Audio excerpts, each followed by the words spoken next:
avec- Alors là, j'ai quelque chose ok, Hop, qui s'est c'est pour affiché, c'est l'enregistrement, l'enregistrement. excusez-moi. Ouais. Donc, la première partie qui va être la présentation d'éléments contextuels de la vaccination, notamment chez les personnes fragiles, personnes en ALD. Puis, nous passerons la parole à Christophe Pasquier pour nous présenter l'association Vaccitanie. Blandine qui nous présentera donc tout ce qui concerne la partie la vaccination, en particulier la vaccination, je dirais, dans le cadre général, puis plus particulièrement la vaccination chez les personnes fragiles et les particularités. Ensuite, nous regarderons donc la proposition, le parcours que l'on propose dans le cadre de cette action. Mathieu fera une intervention pour nous montrer un outil de traçabilité qui sera un point traité et qui est particulièrement important dans ce type d'action pour pouvoir se passer l'information entre professionnels de santé. Et enfin, pour terminer, une partie discussion. Merci. Alors, je partage le support qui a vraiment décidé de ne pas fonctionner aujourd'hui. Allez, c'est parti. Hop.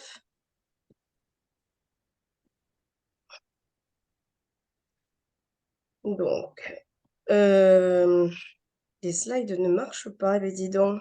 C'est vraiment compliqué. Donc, au niveau du contexte, nous avons... Donc, c'est pas ça. Hop.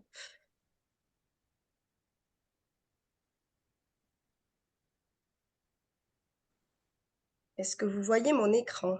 Non. Non. Est-ce que là, vous voyez mon écran? Oui. Oui. Ok, parfait. Je vais y arriver. Excusez-moi. Alors, les ALD au niveau du territoire représentent à peu près donc 22 000 patients, en sachant qu'on a un territoire d'environ 150 000 patients sur la CPTS. Donc, c'est pour ça qu'on a une CPTS de taille 3.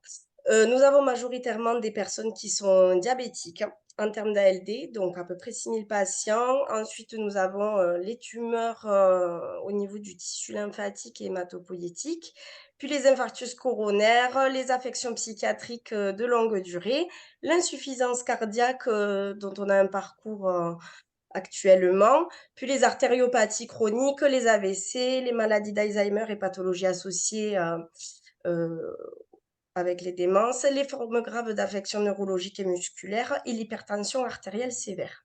Donc tout ça, ce sont des données que nous avons utilisées dans le projet de santé de la CPTS qui date de 2018. Nous sommes en attente des futures données que l'assurance maladie est en train de préparer. Au niveau de la couverture vaccinale, donc les items qui sont le plus regardés, ce sont bien sûr la grippe, avec 45% de la population qui est vaccinée contre la grippe. Au niveau des sujets à risque, nous avons 32%. Nous regardons également la vaccination ROR et méningocoque, en sachant qu'ils font partie des nouveaux vaccins rendus obligatoires en 2018. Et donc, ce taux de couverture vaccinale n'est regardant que sur les enfants qui sont nés après 2018. Donc, ce que je vous disais, voilà, c'est que les vaccins obligatoires à partir de 2018, donc on les connaît, je pense qu'on l'a tous abordé au quotidien, donc la diphtérie, le tétanos, la polio, coqueluche, hépatite B, l'HIB, le méningo, l'infection à pneumocoque et le ROR. Tout ce qui est recommandé, c'est donc le méningocoque, l'HPV, dont on a beaucoup parlé récemment avec les dernières annonces nationales, et bien sûr le Covid, dont on entend parler depuis bientôt 3 ans, et la GEA rotavirus. Et puis, ceux qui sont recommandés dans certaines situations, ce sont la grippe, l'hépatite A, la tuberculose, la varicelle et le zona. Donc, au niveau des parties prenantes, je pense que c'est pour ça que tout le monde est là aujourd'hui, c'est qu'il y a des personnes qui prescrivent, d'autres qui délivrent, d'autres qui vaccinent et des lieux qui sont dédiés à la vaccination. Donc en termes de prescripteurs, nous avons les médecins, les sages-femmes, les pharmaciens et les infirmiers qui délivrent donc les pharmaciens, les PMI, les centres de vaccination et les CGID au niveau des maladies sexuellement transmissibles notamment et tout ce qui est planning familial. Pour les vaccinateurs, donc nous avons les médecins et sages-femmes, puis les nouveaux vaccinateurs, du coup, qui ne sont plus si nouveaux que ça, pharmaciens, IDE. Et pour finir, on peut se faire vacciner dans des cabinets médicaux, infirmiers, les centres de vaccination, les PMI, les CGID, les centres d'examen de santé et les pharmacies dont on a beaucoup parlé récemment. Je laisse la parole à Monsieur Pasquier. Oui, donc bonsoir à tous. Donc je vais parler et juste dire quelques mots. Vous m'entendez? Oui. Très bien. Je vais dire quelques mots sur Vaccitanie. Donc Vaccitanie, au départ, était un collectif de professionnels de santé. C'est toujours dans son esprit un collectif, mais ce collectif a pris la forme d'une association loi 1901 pour des raisons, on va dire, d'organisation, de gestion de budget et de reconnaissance vis-à-vis des instances. Donc, l'objectif de Vaccitanie, c'est de promouvoir la vaccination et donc la prévention des maladies infectieuses par la vaccination principalement. Diapositive suivante. Donc, notre objectif, c'est, donc, je vous l'ai dit, de favoriser la vaccination. Pour ça, on a différents publics et différents moyens. On a un public qui sont les professionnels de santé, donc nos collègues, quels qu'ils soient, médecins, pharmaciens, infirmiers, etc., sages-femmes. Voilà. Et l'idée, c'est de pouvoir regrouper des informations, les partager des expériences également, hein, entre les professionnels pour améliorer la couverture vaccinale pour les vaccinations principales qui nous intéressent, c'est-à-dire essentiellement celles qui sont dans le calendrier vaccinal.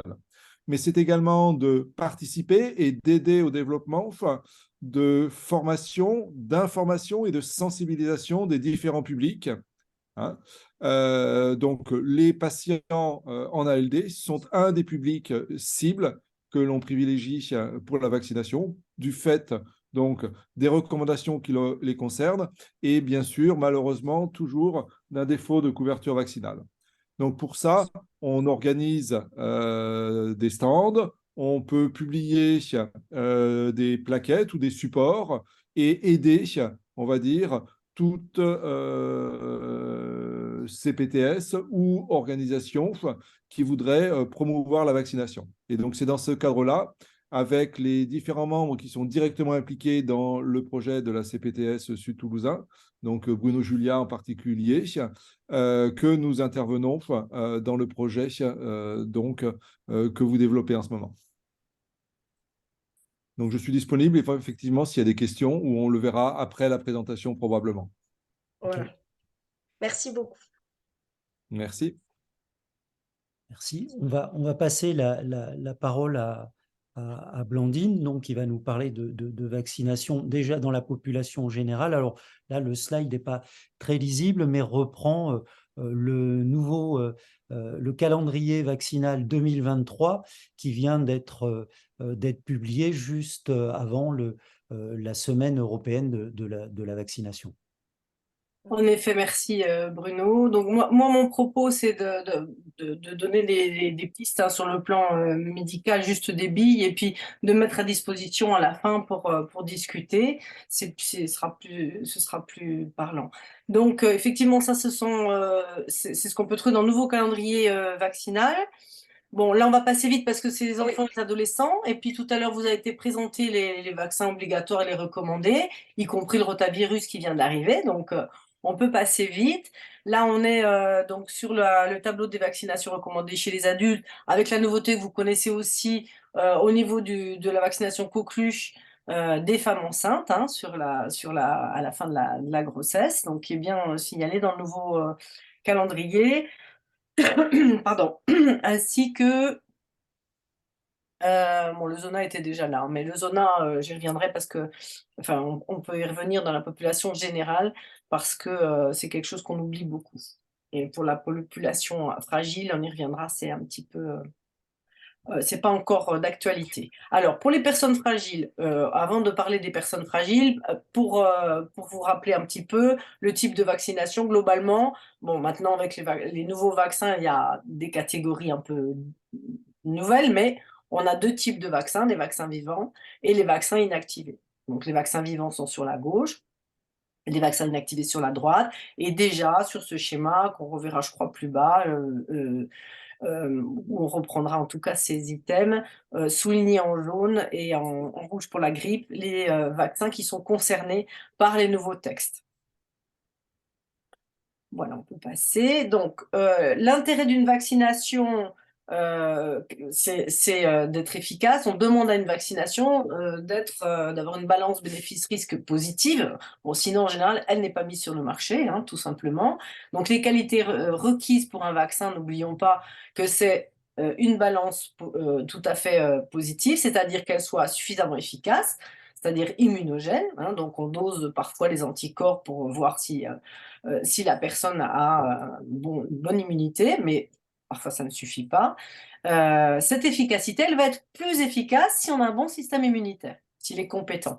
Donc les personnes âgées ou les personnes malades, bah, ils vont être beaucoup plus fragiles parce qu'ils ils vont avoir une moindre efficacité de la vaccination. Et puis de l'autre côté, il faut que le vaccin soit bien sûr toléré, c'est ce qu'on appelle l'innocuité. Les effets indésirables sont bien sûr repérés par la pharmacovigilance. Ils sont très rares, ils arrivent en général dans les premières semaines, et ça se manifeste plutôt par des réactions immunitaires, hein. Alors là, les présentations, vous allez voir, sont un petit peu bizarres parce que c'était sous forme de schéma et c'est devenu sous forme de texte, donc parfois ça peut être présenté de façon un peu bizarre, mais je vous le traduis à l'oral. Donc, cette innocuité va être meilleure si le système immunitaire est normal, est efficace, et on va voir donc que du coup, pour les vaccins vivants vont être dangereux chez certaines personnes. On peut passer. Donc, les vaccins vivants vont être contre-indiqués en cas d'immunodépression, de grossesse, de maladies graves en cours ou de fièvre. Donc ça, c'était la diapositive contre-indication. Ensuite, pour les autres vaccins, il n'y a pas de contre-indication. En général, quasiment pas. Vraiment des maladies très rares pour les vaccinations du bébé. Et pour l'adulte ou l'enfant après les premières vaccinations, uniquement en cas d'allergie grave à l'un des constituants ou lorsque la personne a présenté une allergie grave aussi à une injection du même vaccin, hein. Une allergie contre un vaccin ne contre-indique pas à un autre vaccin qui ne serait pas fait. Ils sont en général pas faits avec les mêmes produits. Donc il faut se méfier des personnes qui vous disent qu'elles sont allergiques au vaccin. Ça n'existe pas. On est allergique à un vaccin comme on est allergique à un produit alimentaire ou autre. Petit rappel que la fièvre n'est pas une contre-indication pour, pour ces vaccins non vivants. On pèse toujours le bénéfice-risque. Bien sûr que si la personne est très fatiguée et qu'on peut repousser le vaccin, on le fait. On peut passer.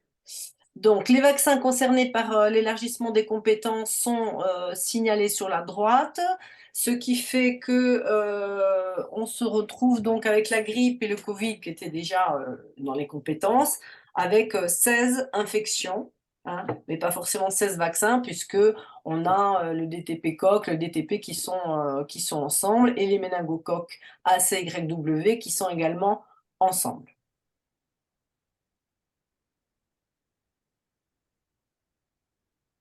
Et on peut rajouter donc les vaccins qui sont, ça c'était les vaccins recommandés, voilà. Parmi les vaccins recommandés, parmi les vaccins qui sont, je reprends, qui sont dans la liste des vaccins concernés par les textes, on va avoir en plus des vaccins recommandés du calendrier vaccinal, des vaccinations qui sont parfois hors calendrier vaccinal qu'on va faire. Donc chez l'adulte sain, selon les protocoles ci-dessous, bon, on peut passer sur les protocoles, vous aurez accès aux diapos. Donc, hépatite B, on connaît le protocole. Par contre, je vais quand même, on va passer, mais pas si vite. Voilà, on a l'hépatite A pour certains voyages. Pour les insuffisants hépatiques, ça c'est important. Et pour les personnes, les hommes qui ont des relations sexuelles avec les hommes aussi, ils peuvent avoir cette indication, ils ont cette indication, ils peuvent avoir ce vaccin dans leur frigo. Mais là, on est sur les personnes en ALD. Le pneumocoque, bon, vous savez qu'il est recommandé souvent, méningocoque plutôt pour certains déficits immunitaires rares et pour les voyages. Et la rage, alors la rage peut très bien être prescrit par un médecin pour une personne qui va voyager, hein. Donc le protocole officiellement est sur 3 injections, on peut le faire sur 2. Attention au curatif, ça ne se fait qu'en centre antirabique. Donc, c'est uniquement la rage préventive qui peut être faite à domicile ou en pharmacie. Voilà, donc on peut passer. Certains vaccins nécessitent des prescriptions, d'autres non. Donc, la personne qui veut être vaccinée HPV aura besoin d'une prescription, pareil pour méningo, hépatite A, etc. Par contre, d'autres vaccins peuvent être dans le frigo de la personne et elle peut se les procurer sans prescription à la pharmacie et vous demandez aux infirmiers d'être vaccinés avec. On peut passer. Donc, c'est la grippe Covid, bon, vous avez vu, hépatite B et DT polio. Bon, quelques règles d'or sur la vaccination, on pourra en parler hein, si vous avez des questions derrière, parce qu'il y a tout un tas de choses à dire, on a essayé de simplifier. On respecte toujours le protocole, c'est-à-dire que le respect du protocole, c'est respecter un écart minimal entre 2 injections. On ne raccourcit pas, on peut rallonger, on peut être en retard, on ne peut pas être en avance. Donc pour l'hépatite B, par exemple, si on a pris du retard sur la 2e, on va le reporter sur la 3e injection, puisqu'il faut 5 mois entre la 2e et la 3e injection. Voilà, donc on respecte ce protocole. Deuxième élément, on ne reprend jamais à 0. Hein. Quelqu'un qui a été vacciné, même si c'est il y a très longtemps, on ne reprend pas à 0. On reprend là où on s'est arrêté. Ça, c'est une deuxième règle d'or. D'autres règles qui sont quand même intéressantes à connaître, c'est qu'on peut vacciner avec plusieurs vaccins le même jour. Bon, là, c'est plutôt 2, hein, 3, 4, c'est en centre de vaccination internationale en général. Mais on peut le faire, on l'a vu pour la grippe et le Covid, mais c'est le cas pour la plupart des vaccins, avec n'importe quel écart de temps. Hein. Parfois, on imagine qu'il faut attendre quelques semaines ou quelques jours, et ça n'est le cas uniquement qu'entre 2 vaccins vivants. Donc, bien sûr, ces vaccins, on ne les mangera pas dans la même seringue, on fera 2 injections, avec au moins un écart au niveau du deltoïde, ou un chaque bras, ou si on a un seul bras, parce que l'autre est douloureux, ou parce que, voilà, on va le faire avec 2 cm ou 2 cm et demi d'écart, mais on peut le faire sans problème sur le même. L'interchangeabilité des vaccins, vaut mieux pas. Hein. En général, on poursuit un protocole avec le même vaccin, sauf précision sur l'ordonnance. En cas de pénurie, ça arrive. On peut continuer. Alors, est-ce qu'il y a des risques à vacciner des personnes fragiles? À vacciner déjà des personnes en général, bon, on sait, hein, il y a très peu de risques. Et à vacciner une personne fragile, on peut avoir un petit peu peur. Il n'y a pas plus de risques, en fait. On va voir que les vaccins qu'on utilise ne sont pas des vaccins vivants, en général. Alors, petits exemples. La personne avait déjà été vaccinée. On a avancé le rappel. Est-ce que c'est grave? Non, en fait, la personne, elle va avoir une réaction plus importante peut-être au niveau local, régional, ou peut-être même un peu plus de fièvre. Je pense par exemple au vaccin avec la coqueluche. Bon, s'il est trop rapproché d'un autre, il peut y avoir une réaction plus importante parce que l'immunité est déjà là, que les anticorps sont déjà là, que tout est là et que du coup, bon, on risque une réaction plus forte, mais ça n'est pas grave si le vaccin était recommandé tout de même pour la personne. Si le vaccin n'était pas recommandé pour la personne, mais qu'il avait un AMM dans l'âge, etc., c'est pas grave non plus. On a fait un vaccin qui n'était pas recommandé à ce moment-là, mais l'immunisation n'est pas grave. Elle est toujours utile. Si par contre le vaccin fait par erreur n'avait pas d'AMM, hein, c'est-à-dire que la personne, je crois qu'il va falloir étendre l'iPhone de JFB. C'était quand? C'était lundi, on est mercredi. Est-ce que vous pouvez couper vos micros, les personnes qui... Ouais, mais donc il va tu l'auras sur- Je crois qu'on entend ton Je lui ai micro. dit que la facture, effectivement, que je lui avais donnée. Je vais continuer quand même. 40 €. C'est bon. Ça y est. Oui. Donc, bon, dans le cas où un vaccin aurait été fait par erreur et qu'il n'y a pas d'AMM, bon, alors on fait une déclaration de pharmacovigilance, c'est-à-dire on a fait un vaccin adulte chez l'enfant ou des choses comme ça. Bon, il faut faire la déclaration de pharmacovigilance à l'ANSM. Le gros risque, c'est le vaccin vivant chez l'immunodéprimé. Là, on va faire une déclaration de pharmacovigilance obligatoirement. Donc, à Toulouse, on a un site où on peut écrire au site de pharmacovigilance, mais l'ANSM est là pour ça. On peut aller sur le site, toute personne peut y aller maintenant, même la personne elle-même, un proche. Mais nous, en tant que professionnels de santé, on est obligé de faire une déclaration de pharmacovigilance si on a une information de ce type. Bon, voilà, ça n'arrivera pas, mais il faut le savoir. Donc, passons à la suite. Alors, les personnes fragiles, de qui parle-t-on? Ben, globalement, on peut les différencier entre les malades chroniques qu'on a cités tout à l'heure, hein, que vous suivez, vous en suivez beaucoup, et puis les immunodéprimés, que vous voyez également, et qui sont des personnes particulièrement fragiles. Et quand on va parler de vaccination de personnes fragiles, ben, il faut parler de la vaccination de l'entourage, la famille, les aidants et les soignants. Il ne faut pas oublier d'être vaccinés nous-mêmes. On peut passer. Donc, ces malades chroniques en ALD, on peut commencer par les personnes qui ne sont pas immunodéprimées. Donc, Pardon. voilà, globalement, tous les vaccins recommandés par le calendrier vaccinal, non seulement il faut qu'il l'ait comme tout le monde, mais encore plus parce on l'a vu, ce sont des gens plus fragiles. Donc on rattrape, il faut veiller au rattrapage s'ils ne sont pas à jour de leur vaccination de base. Et parfois, ils peuvent avoir besoin de vaccins spécifiques. On va voir ça plus loin dans un tableau qui, j'espère, vous servira plus tard. Et bien sûr, je viens de le dire, mais j'insiste toujours, n'oublions pas, nous soignants, d'être vaccinés et d'inciter la famille et les aidants, aussi les proches, à se faire vacciner pour protéger ces personnes. On peut passer. Alors là, bon, je pense que ça reprend ce qu'on a déjà dit. Donc, les personnes ont un risque plus accru d'infection grave, une moindre réponse au vaccin, donc ils vont avoir des recommandations spécifiques. Il faut qu'on les protège indirectement. Et on parle déjà des immunodéprimés, on y reviendra plus tard. Continuons. Voilà ce tableau qui, j'espère, vous sera utile. Alors, globalement, j'ai mis la plupart des pathologies chroniques que l'on peut suivre, avec pour chaque pathologie, les vaccins qui sont recommandés pour le malade en rouge et les vaccins qui sont recommandés pour l'entourage en noir.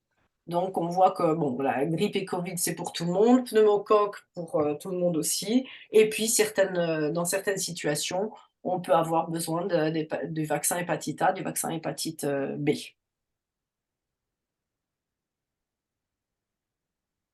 Pour les immunodéprimés et aspléniques, même histoire, mais plus grave, c'est-à-dire qu'ils sont encore plus fragiles et ils sont encore moins sensibles au vaccin, puisqu'ils ont une immunité qui va mal travailler. Et ils ont en plus une contre-indication qui correspond au vaccin vivant. Donc pareil, il faut qu'ils soient bien à jour des vaccins recommandés non vivants. On les met à jour et puis ils vont avoir des vaccinations spécifiques que je ne vous détaille pas ici et qui vont être précisées au cours de l'année 2023 par la HAS et la SPILF pour les personnes immunodéprimées en détail. Donc même pour les médecins, c'est une grosse galère. Donc, on va savoir ça par cœur. On va continuer. Alors, qui sont les immunodéprimés aspléniques? Bon, aspléniques n'ont plus de rate, hein, donc ça, ils vous le disent, ils le savent, ils ont des vaccinations particulières, mais pas tant de contre-indications qu'on pourrait imaginer. On peut être immunodéprimé par maladie, donc VIH, déficience immunitaire congénitale, une maladie genre leucémie, lymphome, myélome multiple, un cancer. On peut être immunodéprimé par traitement immunosuppresseur, c'est de plus en plus fréquent. Hein. Bon, il y a les greffes, il y a la cancérologie, et puis de plus en plus sur les maladies auto-immunes. Hein, la corticothérapie ou les agents biologiques sont de plus en plus utilisés pour les scléroses en plaques, les polyarthrites, etc. Donc, ce sont des personnes qui sont immunosupprimées et parfois qui ne se rendent pas trop compte de cette situation-là. Donc, il faut être prudent. Et puis, bien sûr, la grossesse est un état considéré comme l'état d'immunodépression, puisque il y a il faut se rendre plus disponible. Il ne faut pas se défendre contre le bébé que l'on attend. On peut continuer. Donc, alors là aussi, là, la diapo a été remaniée, donc je vais vous la commenter. Donc, on peut faire des vaccins non vivants, ce que je vous disais tout à l'heure. Donc, la liste des vaccins non vivants est bonne. Attention au zona, c'est pas encore un vaccin non vivant. Aujourd'hui, le zona est un vaccin vivant. Donc, c'est bien le futur vaccin zona qui n'est pas encore sorti qui sera indiqué. Beaucoup de prudence sur cette liste. Par contre, les vaccins vivants sont contre-indiqués. Le zona, aujourd'hui, devrait faire partie de cette liste puisque c'est un vaccin vivant. Donc, il y a eu un petit couac à ce niveau-là. Attention aux vaccins vivants, donc classiques du quotidien qui sont le ROR ou le vaccin varicelle, un petit peu moins quotidien, mais il est contre-indiqué chez les personnes immunodéprimées ou aspéniques. Donc pour cette vaccination par les vaccins vivants est impossible. Il faut que nous, autour, on soit bien protégés, la famille bien sûr très très proche, les aidants et les soignants. Et la bonne nouvelle, comme je vous disais, c'est que les vaccins qui sont sur la liste des textes sont tous des vaccins non vivants, hein, des vaccins inactivés, donc sans aucun risque chez l'immunodéprimé. Voilà pour ma part, je répondrai à vos questions quand on aura fini, je crois. Merci beaucoup. Je me permets de rajouter que on mettra le calendrier vaccinal 2022 simplifié. Donc là, c'était les derniers textes qui sont sortis de Santé publique France. Et également, j'apporterai les précisions sur la vaccination du Zona, qui actuellement est un vaccin vivant et qui, dans le futur, sera non vivant. Voilà. Je laisse la parole à Bruno qui va vous expliquer le projet qui nous tient à cœur aujourd'hui. Ok, merci, merci déjà Blandine pour cette présentation qui était claire. Je sais que ça n'a pas été simple parce que ces diapos ont été remaniés et que c'était pas facile de coller à la présentation, mais c'était clair. Merci Blandine. Alors, pour faire suite, et je dirais c'est l'objectif de ce webinaire, c'est la mise en place d'un parcours dans le cadre de la CPTS et d'un parcours qui se veut un parcours pluridisciplinaire pour aller vérifier la couverture vaccinale des patients fragiles, patients en ALD. Hein, on l'a vu en présentation, on sait que en France et dans la CPTS en particulier qui nous intéresse, la couverture vaccinale des patients fragiles est insuffisante. Et donc l'objectif de cette opération que l'on démarre en même temps que finalement le démarrage de la semaine européenne de la vaccination, hein, qui démarre lundi prochain, le 24 avril. Donc on va aller sur la base des recommandations, aller vérifier le statut vaccinal de nos patients en ALD, avec un objectif spécifique qui est de proposer à ces patients-là, à qui on a vérifié comment dire, le statut vaccinal, éventuellement de faire un rattrapage vaccinal si besoin. Diapositive suivante.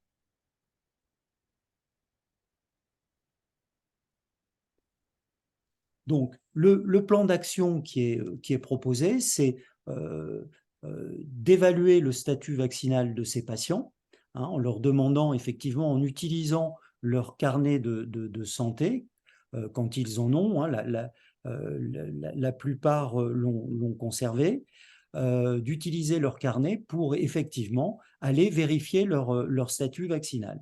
On peut utiliser d'autres outils que j'ai cités là, qui commencent à être utilisés, des outils plus électroniques comme dmp.fr Et ça, tout à l'heure, Mathieu nous fera une démonstration de dmp.fr sur lequel, effectivement, vous savez qu'aujourd'hui, dans le cadre du carnet de santé numérique qui a été ouvert pour la plupart des Français, sauf ceux qui s'y sont nommément opposés, on peut avoir effectivement accès aux vaccins que le patient a eu, qui ont été injectés par le passé. Par exemple, on y retrouve, ça a été poussé par Amélie, les vaccinations Covid.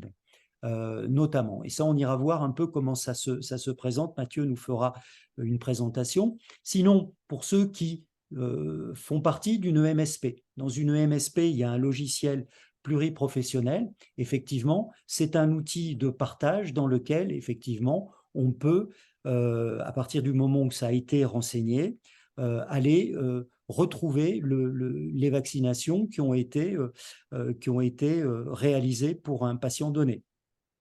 Une précision, dans le cadre du carnet de santé, de l'espace numérique en santé, les patients ont la possibilité eux-mêmes, et nous pouvons les y encourager, d'aller saisir leur vaccination, c'est-à-dire qu'ils peuvent reprendre leur carnet de vaccination et aller saisir eux-mêmes les vaccinations qu'ils ont eues par le passé, avec un risque, c'est que effectivement, cette info ne soit pas correctement saisie. Et là, ce serait intéressant qu'un professionnel de santé puisse, avec eux, avoir un niveau de vérification.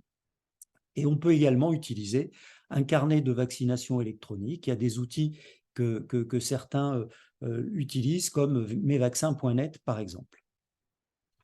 Par ailleurs, dans le cadre de cette opération, il y aura un certain nombre de cas où il y aura besoin de se passer des informations entre professionnels de santé.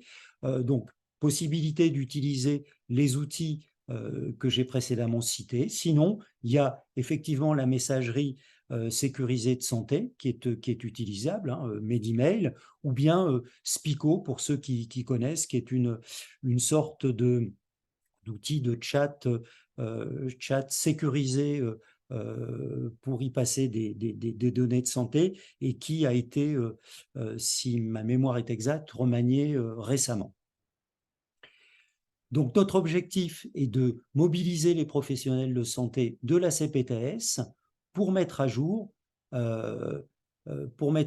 les vaccinations des patients fragiles. Les acteurs dans ce type d'opération, c'est évidemment tous les professionnels de santé vaccinateurs, que ce soit les médecins, les IDE, les sages-femmes et les pharmaciens, notamment dans le cadre des nouvelles compétences qui ont été publiées récemment dans les textes. Diapositive suivante. Les étapes, donc, dans le cadre de ce parcours, c'est relativement simple. La première consiste à repérer les patients fragiles en ALD. Donc ça, on le retrouve notamment au travers de la carte vitale du patient. Et après, par un échange, c'est effectivement de discuter avec eux pour identifier la pathologie ou les pathologies concernées par l'ALD. Ensuite, afin de réaliser cette vérification du statut vaccinal et de l'évaluation, l'idée, c'est effectivement de demander soit d'aller voir dans les outils informatiques que j'ai préalablement cités, ou bien de leur demander effectivement d'apporter, lors d'un prochain rendez-vous, d'une prochaine visite, leur carnet de vaccination pour pouvoir réaliser ce travail. Ensuite, en fonction du statut vaccinal qui aura été vérifié, l'idée, c'est effectivement de proposer une initiation de vaccination ou un rattrapage vaccinal selon les cas. Le cas échéant, effectivement, le patient sera réadressé donc à son médecin traitant pour les professionnels de santé non prescripteurs. Donc ensuite, il y aura l'étape de prescription du vaccination après cette consultation et enfin l'injection du vaccin et la réalisation de la traçabilité. La traçabilité, je l'ai mis en gras parce que effectivement, dans le cadre de ce type d'opération, c'est un élément qui est absolument essentielle de façon à ce que tous les professionnels de santé aient l'information pour éviter les redondances, pour éviter des loupés. Et donc, il est absolument nécessaire de réaliser cette traçabilité. Diapositive suivante. Pour cela, donc après injection du vaccin, réalisation de la traçabilité. Comme on l'a vu tout à l'heure, différentes possibilités. Le carnet de vaccination, le carnet de santé papier, dmp.fr, le logiciel pluriprofessionnel donc de la MSP pour les professionnels qui sont dans une MSP, éventuellement la possibilité d'utilisation de la messagerie sécurisée pour passer l'information. Donc, une fois la vaccination réalisée, les informations qui sont à saisir, la date de la vaccination, le vaccin bien entendu, le numéro de lot, la date de péremption. Donc, on peut transmettre ces infos via Medimail, via Spico, via un logiciel Pluripro. Ça, c'est un peu redondant avec ce qu'on a dit avant. Les éventuels refus de vaccination par le patient devront systématiquement être notifiés pour figurer dans le dossier médical. Je propose à Mathieu, s'il est prêt, de nous faire une démonstration de dmp.fr pour qu'on puisse voir un peu comment ça se présente et comment est-ce qu'on peut saisir ce type d'informations. Parce que ça, je pense que c'est un outil absolument intéressant et indispensable dans le cadre de ce type d'opération. Alors, est-ce que vous voyez bien ce que je projette? Oui. Très bien. Oui, très bien. Parfait. Je vous fais une petite démonstration donc, de dmp.fr, tout le procédé de dmp.fr avec des informations grisées forcément parce que j'utilise mon propre DMP pour vous montrer ça. Donc, il y aura des petites cases, mais je vous préciserai ce qu'il y a derrière ces cases normalement.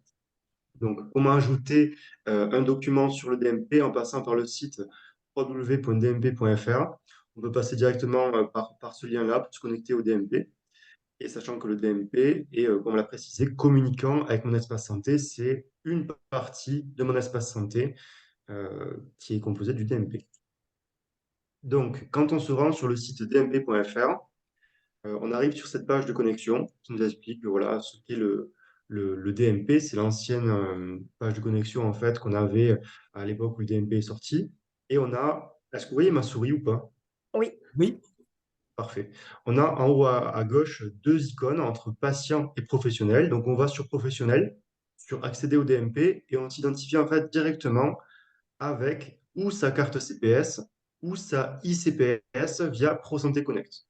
En fait, on se connecte avec une interface sécurisée, comme les autres logiciels métiers. Et on arrive sur cette interface-là qui est en fait un résumé de qui est la personne qui est connectée, la liste des patients qu'on a dans notre patientèle pour un accès rapide, des patients à qui on a déjà accédé au DMP. Donc là, on voit qu'il y en a 7 sur 7, par exemple, parce que les 7 ont l'accès ouvert au DMP. Je peux rechercher les patients avec leur nom, prénom et année de naissance. Je peux les rechercher en tapant l'INS, numéro de sécurité sociale, ou bien, si j'ai un lecteur de carte vitale raccroché à mon ordinateur, je peux le chercher, comme pour l'autre logiciel, avec une lecture de carte vitale. En fait, on arrive rapidement à trouver le patient que l'on cherche et accéder à son DMP. Une fois qu'on trouve le patient qu'on cherche, on tombe sur son matricule INS, sur ses données donc, nominatives, et on tombe sur un petit bouton qui nous dit DMP activé, pour dire que le patient ne s'est pas en fait opposé à l'ouverture de son DMP. Donc, si le patient s'y opposait, évidemment, on ne pourra pas forcer la création du DMP et l'activer. Et un petit bouton qui s'appelle accéder au DMP. En sachant qu'à partir du moment où on clique sur le bouton accéder au DMP, toutes les actions qui vont être effectuées dans notre DMP, c'est-à-dire la consultation de documents, le dépôt de documents, la modification de documents, sera notifiée au patient. Il y a une transparence totale de ce qui est déposé et ce qui est vu par les professionnels de santé pour le patient. D'ailleurs, voilà, on a cette petite case qui s'affiche avant qui demande effectivement si on a bien le consentement du patient ou de représentant légal pour accéder au DMP ou si on souhaite y accéder en urgence. C'est le cas en fait de bris de glace en cas d'urgence pour accéder au DMP. Donc là, pour la vaccination, ça ne nous concerne pas parce qu'on est dans une démarche préventive. comment du coup on ajoute une vaccination dans le DMP du patient. Donc là, sur l'image 1, on a le cadre qui est ici.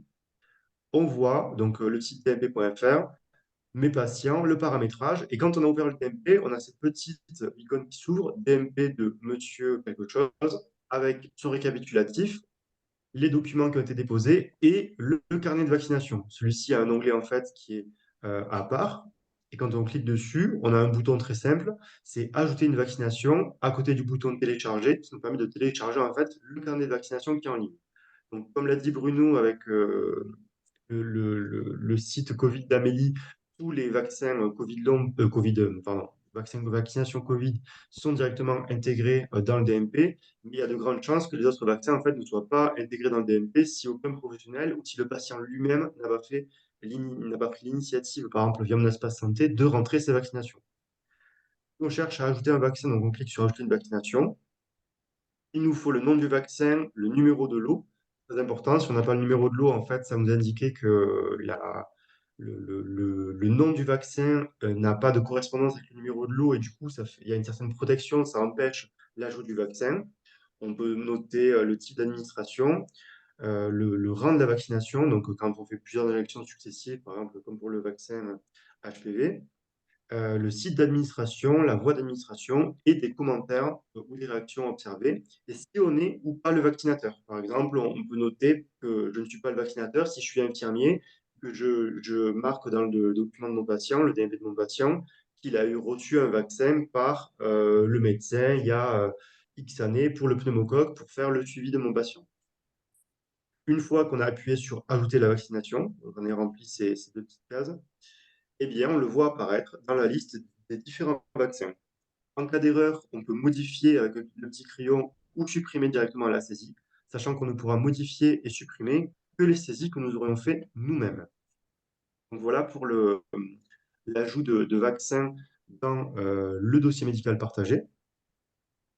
Sachant que, comme vous l'avez vu, il y a un onglet documents, et dans l'onglet documents, on peut rentrer des documents qui sont du coup plus libres, c'est-à-dire qu'on peut rentrer un document PDF, un document Word par exemple, tout type de document avec différentes catégories. Et par exemple, si le suivi autour de la vaccination a impliqué par exemple la déclaration d'un événement indésirable, eh bien, il sera possible de le déposer dans le DMP du patient si nécessaire. Donc via l'onglet Documents, on a un bouton à nouveau Ajouter un document. On est guidé, on nous demande de joindre un fichier, donc voilà, un fichier PDF, Word ou un autre type. Le type de document pour qu'il puisse être classé à l'intérieur du DMP et donner un titre à ce document. Tous les documents du coup qui ont été ajoutés dans le DMP du patient se retrouvent dans l'onglet documents ici. En fait, c'est comme pour la vaccination, on a la liste dès qu'on ouvre un des onglets, que ce soit document ou carnet de vaccination, des différents documents qui le composent. En fait, on peut modifier ou télécharger les documents qui sont déjà sur le DMP du patient. Modifier uniquement, évidemment, si vous l'avez ajouté vous-même, mais vous pouvez télécharger et consulter les documents des autres professionnels de santé. Tant que le patient n'a pas choisi de les cacher aux yeux des professionnels de santé, il peut déposer des documents qui ne sont que pour lui-même.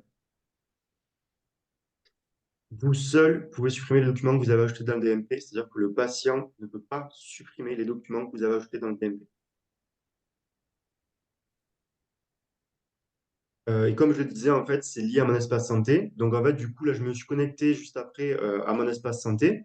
On voit les différents documents qui ont été versés, donc documents de vaccination et des documents au format Word et PDF pour des consultations, par exemple.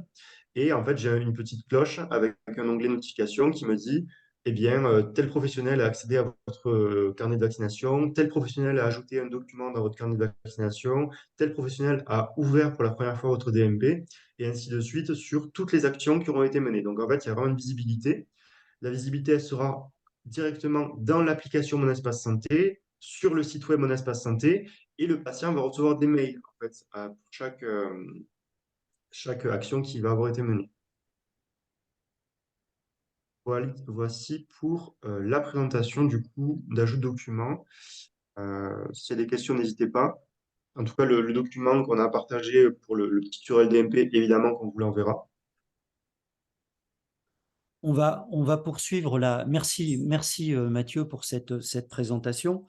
Ça, c'est un outil qui est vraiment un plus pour assurer cette traçabilité.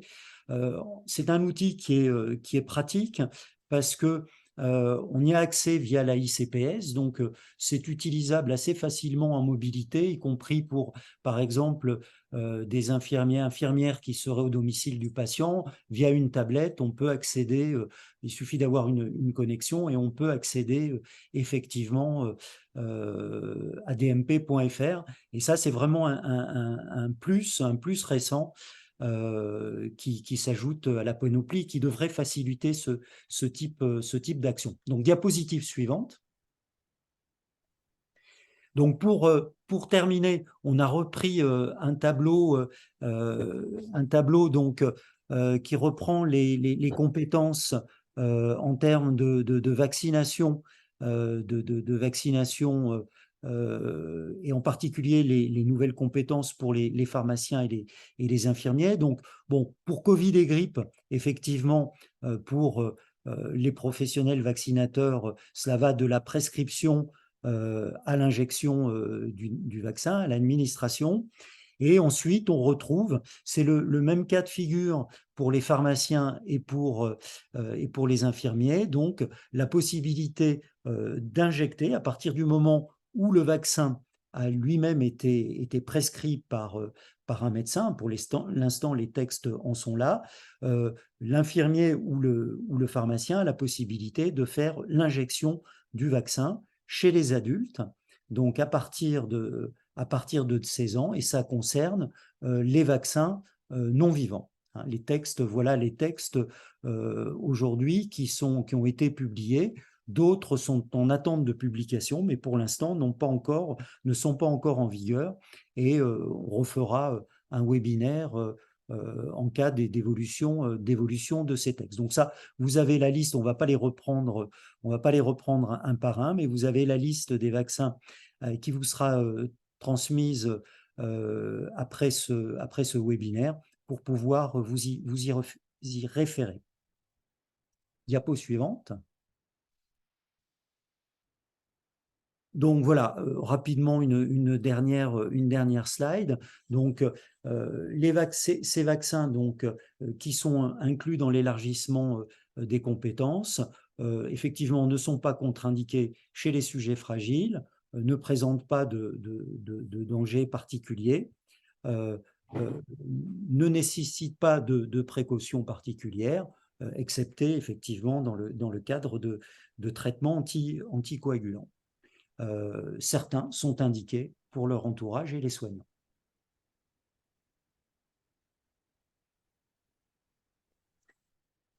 Donc, on en a terminé sur la partie formelle de la présentation. Donc, je vous propose d'intervenir, de poser des questions aux différents intervenants. Je vous cède la parole.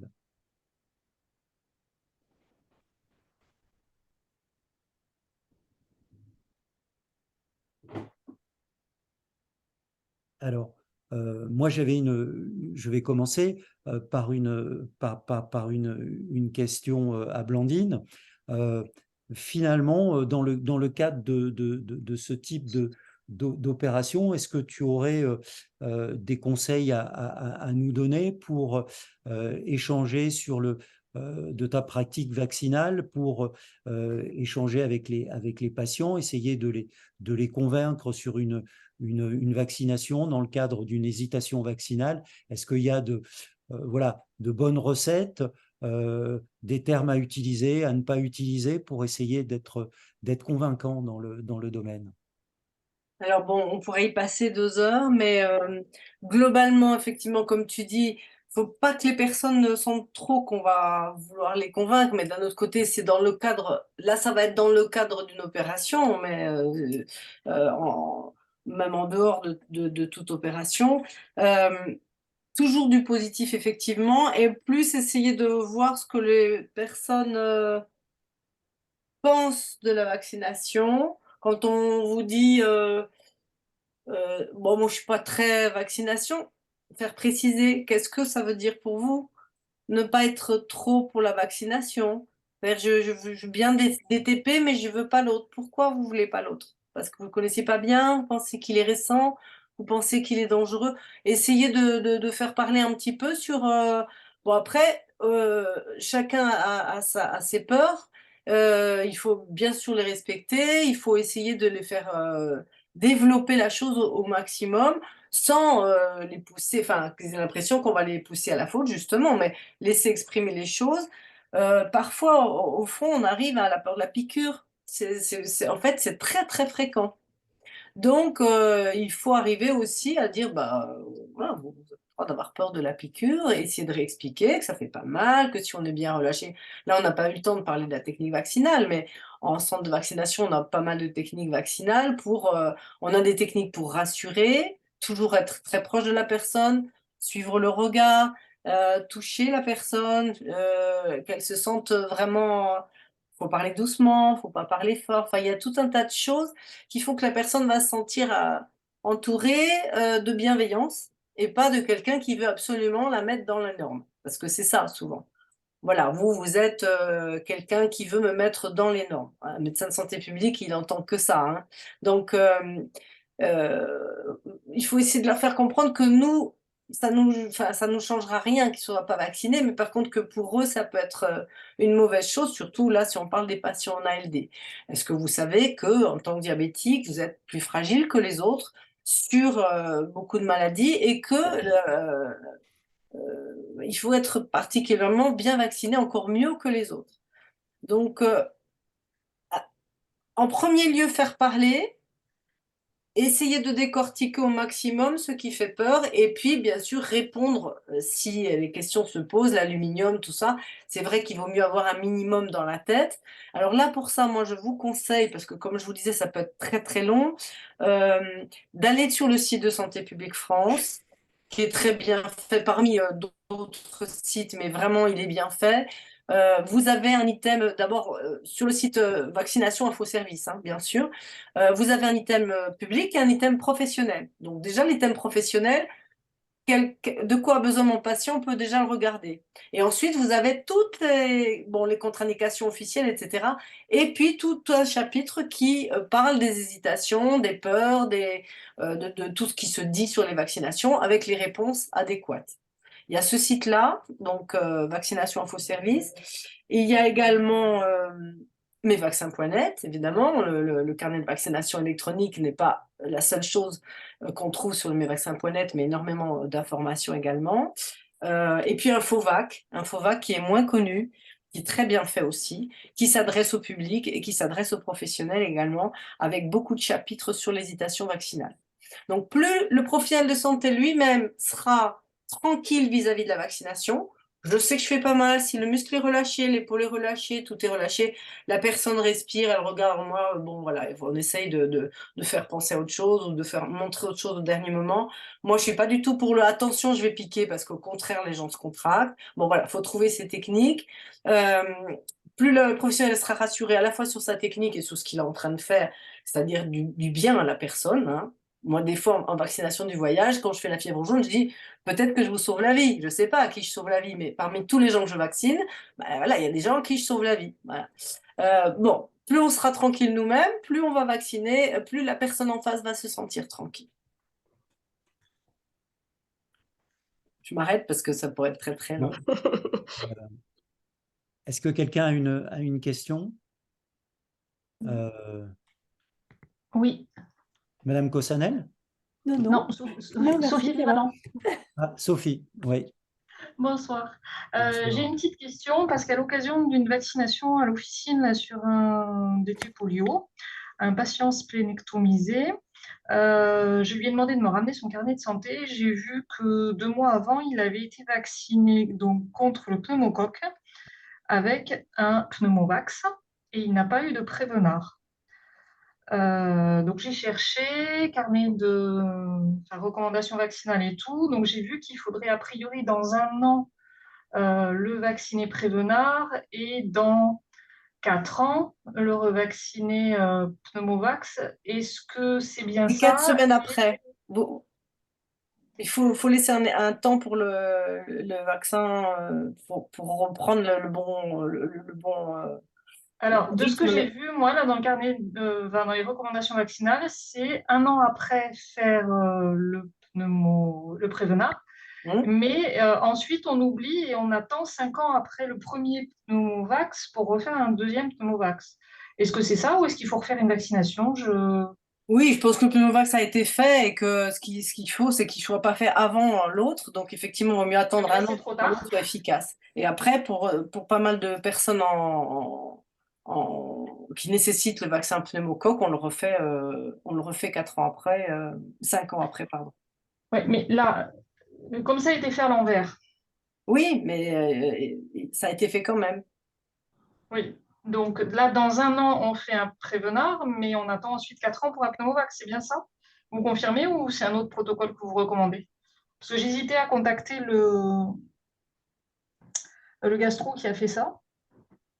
Moi, je referai un an après. En fait, je pense que je referai les deux. Mais ça ne m'est pas trop arrivé. En médecine des voyages, on ne fait pas les pneumcoques. Je vous avoue que je n'ai pas en tête tous les protocoles et qu'à chaque fois, il faut rechercher nous-mêmes. Mais moi, je referai, j'attendrai parce qu'effectivement, ça perturbe le vaccin conjugué. Donc, refaire le vaccin conjugué à distance. Et le Prévenard, il peut être refait En tout cas, il faut attendre 8 semaines pour refaire le Prévenard si on repart de zéro. Mais je pense que D'accord. Bon. bon, ça enfin, c'est du technico pratique. Et je n'ai pas tout en tête. Oui, mais c'est un petit peu la difficulté, c'est des... Donc ça, ce qu'on peut, alors moi quand j'ai vraiment des grands doutes que c'est compliqué comme ça, je vais sur mesvaccins.net, je tape tout le profil de la personne, je tape le vaccin qui a été fait et mesvaccins.net va dire bah, là il en manque un et il va conseiller la nouvelle recommandation. D'accord. Il va le faire. Parce que là, c'est un logiciel qui est super bien fait et que là, je crois qu'il faut passer par des logiciels quand ça devient trop le bazar dans la vaccination de la personne. Alors, Très bien, merci. une petite info à ce sujet-là. Pour la CPTS, Nicolas m'a demandé effectivement d'évaluer l'outil mesvaccins.net. On en fera j'en ferai une présentation lors d'une prochaine réunion de bureau et on va regarder effectivement pour la possibilité de pouvoir proposer cet outil aux professionnels de santé de la CPTS. C'est Alors, très, très riche. Hein. voilà, c'est un outil qui est extrêmement puissant et qui notamment est un outil d'aide à la décision sur la vaccination. C'est-à-dire qu'on rentre les données d'un cas bien précis d'un patient et c'est un outil qui est là pour justement guider le professionnel de santé et lui apporter des réponses, des réponses qui soient des réponses, comment dire, validées et qui correspondent au cas bien précis. À ça s'y ajoute un carnet de vaccination électronique qui apporte des fonctionnalités effectivement supplémentaires à ce qui est aujourd'hui disponible. On l'a vu dans DMP ou FR et d'autres logiciels, mais c'est peut-être pas ça la partie la plus intéressante de mesvaccins.net. C'est vraiment cet outil d'aide à la décision. Et ce que le professeur Koch appelait, si je me rappelle bien lors de sa présentation, l'ANUVA, qui est une sorte d'annuaire des vaccins européen qui permet effectivement, on a des patients de plus en plus nomades qui arrivent avec des vaccinations qui ont pu être faites dans d'autres pays de l'Union européenne et qui permet effectivement, à partir d'un nom commercial, effectivement de retrouver les valences auxquelles correspond le vaccin et d'avoir, je dirais, une idée précise de ce qui a été administré à ce patient. Est-ce qu'il y a d'autres questions à nos intervenants? Moi, j'ai une remarque. Ouais. On m'entend? Ouais. Oui. Oui, j'ai une remarque par rapport à ce que vient de dire Sophie. C'est que c'est vrai qu'en règle générale, quand on propose une vaccination à l'officine, le patient a très très rarement, voire exceptionnellement, son carnet de vaccination avec lui et on se fie à la prescription médicale en se disant que si le vaccin est prescrit, c'est que il doit être fait au moment où il doit être fait. Donc, on se pose peu de questions sur le passé de ce qui a été fait avec le patient quand on va administrer le vaccin lui-même. Peut-être qu'il faudrait prendre davantage l'habitude de dire à la personne, venez avec votre carnet de vaccination, revenez demain avec le carnet de vaccination. Oui, Comme ça, parce je que pourrais écrire la vaccination sur votre carnet et du coup, vous voyez tout ce qui a été fait avant. Vacciner dans le vide, je comprends que ce soit pas une bonne chose, hein. non, c'est compliqué parce que d'abord, le patient n'a pas l'habitude de cette proposition à l'officine, pour l'instant en tout cas, puisque c'est quand même très récent. Et donc, je pense qu'il vaudrait mieux, effectivement, comme vous le dites, c'est proposer la vaccination et en cas d'acceptation, lui proposer de repasser avec son carnet de vaccination, ne serait-ce d'abord que pour lui mettre le numéro de lot, la date, etc., mais pour vérifier quand même que ça correspond bien à ce qu'on doit faire. C'est plus prudent. Merci. C'est là où effectivement ce type d'échange est intéressant, hein. C'est des cas pratico-pratiques et je pense qu'effectivement c'est une recommandation qui est prudente et effectivement qu'il faudra implémenter parce que ça permettra.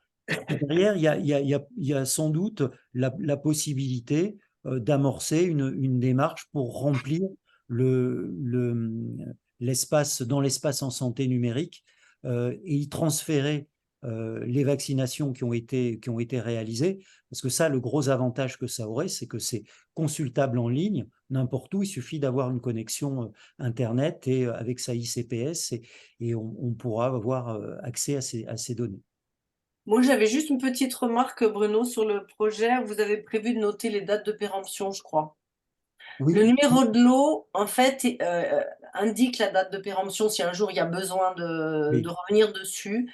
La date de péremption, il faut la regarder au moment où on vaccine, bien sûr, mais on n'est pas tenu de le noter sur un document, si ça peut vous simplifier le protocole. Oui, c'est une mauvaise habitude de pharmacien, ça, je pense. On a pris l'habitude quand on délivre notamment des médicaments dans le cadre des prescriptions d'exception, de noter le lot et la date de péremption. Et c'est quelque chose qu'on garde, mais c'est vrai que effectivement, le numéro de lot est suffisant. Y a-t-il d'autres questions avant de...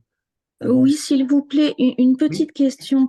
En ce qui concerne mesvaccins.net, donc moi je fais partie de la CPTS du Volvestre et je tenais d'ailleurs tous à vous remercier pour toutes ces informations très précieuses et merci Monsieur Julia d'avoir transmis l'invitation à Madame Faure de façon à ce qu'on puisse un petit peu voir comment vous travaillez. Nous, on commence à peine des fiches actions et on travaille un petit peu sur la vaccination. Et on s'est notamment intéressé à mesvaccins.net parce que l'aide à la décision nous semblait intéressante au-delà de l'enregistrement de la vaccination. Et je me demandais s'il était bien prévu à terme que les infos de mesvaccins.net soient reliées à mon espace santé. Alors, c'est en cours de discussion, effectivement. J'ai eu un échange avec quelqu'un qui travaille avec le professeur Koch qui semblait me le confirmer. Donc, ça semblerait pouvoir se faire, effectivement. Et vous, au point de vue de la CPTF, dans la CPTS, vous travaillez plutôt avec les professionnels de santé, avec l'outil DMP pour l'enregistrement, pour ne pas multiplier les supports, ou qu'est-ce que vous préconisez? Pour l'instant, on démarre, en fait. Oui, d'accord. Donc, aujourd'hui, par rapport à ça, d'abord parce que c'est, en ce qui nous concerne, hein, ce nouveau type de compétences est récente. Aujourd'hui, ce qu'on a cherché, ce qui nous semblait le plus important, c'est d'assurer la traçabilité. Le carnet par pied, c'est l'outil effectivement aujourd'hui qui existe et dont les patients disposent.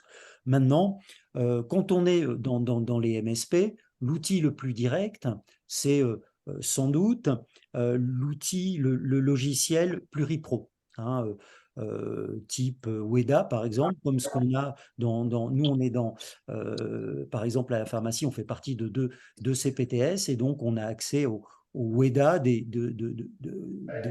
MSP, pardon, de chacune des MSP. C'est dans ces logiciels-là que doivent être saisies les infos, sachant que dans le cadre du Ségur numérique, toutes ces infos, au final, doivent converger dans l'espace en santé numérique du patient. C'est ça qui est prévu à terme.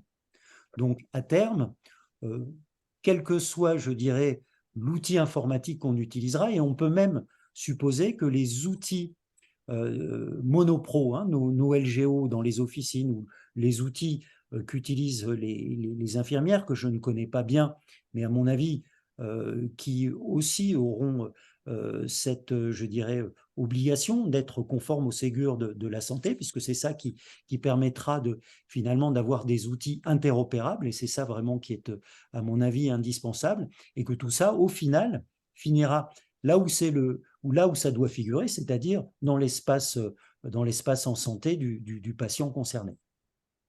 Mais aujourd'hui, je peux pas, je dirais, ni mesvaccins.net, je ne peux pas plus vous en parler. Mais par contre, je verrai, peut-être qu'on le postera au niveau de la CPTS. Je sais qu'il y a l'URPS pharmacien Auvergne-Rhône-Alpes qui met cet outil à disposition de tous les pharmaciens de la région Auvergne-Rhône-Alpes, et ils ont réalisé un webinaire de présentation de mesvaccins.net. Je vais récupérer le lien vers ce webinaire, et je vous le mettrai à disposition pour ceux que ça intéresse, parce que je pense que là, il y a des cas pratiques et qui permettent de montrer la puissance de l'outil, et en particulier, au-delà du carnet de vaccination, je pense que c'est l'outil d'aide à la décision qui va aider, je dirais, en cas de question sur le terrain. Voilà, le pire, c'est d'avoir un doute et de ne pas, à l'instant T, de ne pas savoir y répondre. Oui, tout à fait. Y a-t-il d'autres questions? Si on n'a pas d'autres, avant de... Oui? J'ai peut-être juste une reco, mais je pense à quelque chose par rapport au transport. Les infirmiers parfois se posent la question. Et j'ai vu des aberrations pendant la vaccination Covid qu'on gardait au congélateur, mais qu'on décongelait après. Pour des personnes qui faisaient du hors les murs, j'ai vu des plaques de glace qui touchaient le vaccin. Un vaccin, bon, il faut qu'il reste frais, mais il faut surtout pas qu'il congèle. Donc, bon, voilà, c'est juste des choses très importantes qu'il faut se mettre en tête. C'est que ça se garde dans la poche. Et effectivement, les pharmaciens donnent des poches où il n'y a pas de glace dedans, et c'est très bien comme ça. Ça suffit pour transporter un vaccin. Voilà. Oui. Effectivement, la congélation, c'est pire que le chaud, peut-être, hein. Voilà, donc des fois, on a envie de mettre un bloc de glace dans le sac de transport, non. Avant de conclure, je voulais donner la parole à Christophe Pasquier. Est-ce que tu verrais quelque chose à rajouter finalement à cet échange sur en tant que virologue, la vaccination de la personne fragile, un message ou un message plus général? Non, je pense que les discussions ont montré qu'il y avait des questions très pratiques. Je pense que pour les points théoriques, les références qui ont été citées par Blandine, Esker, sont tout à fait pertinentes et à jour, et qu'on peut leur faire confiance. Après, je suis absolument d'accord avec toi. Mesvaccins.net, c'est réellement un outil fantastique qui répond à beaucoup de questions pratiques et théoriques à la fois, et aussi des questions d'actualité. Je pense qu'à terme, ce sera un outil très très important, surtout si il est enfin implémenté dans le DMP, et qui permettra voilà, un réel suivi et une réelle prise de décision. Après, je pense que les vaccins sont réellement un outil fantastique, un outil d'actualité, et que les patients doivent savoir que, en l'absence de vaccination, eh bien, ils courent des risques, surtout les patients fragiles, et que tant qu'une maladie n'est pas éradiquée, elle peut toujours revenir. On l'a vu l'été dernier avec la polio dans certains pays développés, par exemple. Voilà. La Donc, dystérie. voilà. Et je pense qu'il faut également savoir répondre à leurs questions, mais dans leurs questions, il peut y avoir également des questions sur les maladies contre lesquelles on protège.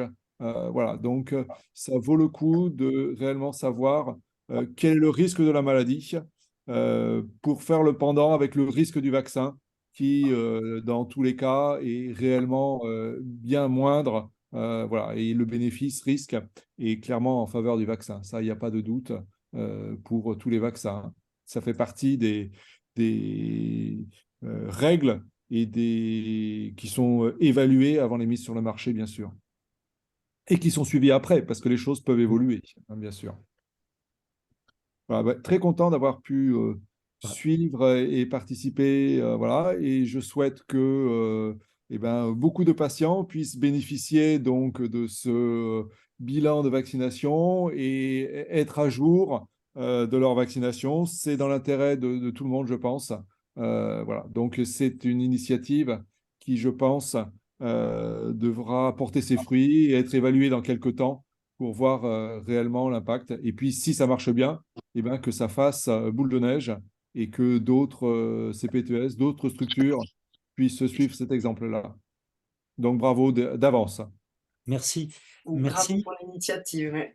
Merci. Avant de conclure, simplement faire le lien avec un lien complémentaire avec Vaccitanie. On parlait tout à l'heure en réunion de bureau de Vaccitanie d'un volet vaccination dans ICOP, et donc est présent ce soir à ce webinaire Sandrine, qui fait un énorme travail sur ICOP, et je pense qu'il y aura effectivement un intérêt partagé à échanger là-dessus, parce que évidemment les personnes fragiles, ICOP c'est le cœur du réacteur. Donc, bah, écoutez, s'il n'y a pas d'autres questions, on va conclure cette session.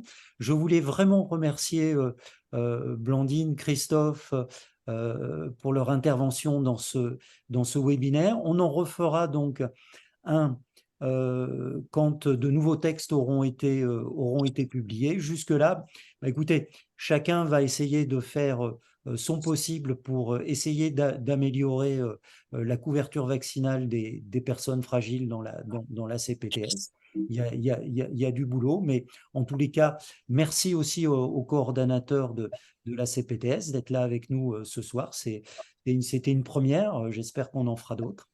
Et puis écoutez, bonne soirée à tous. Merci pour votre participation et à bientôt. Merci. Merci à tous. Bonsoir, Merci, au revoir. Bonne soirée. Au revoir à tous. Au revoir. Merci.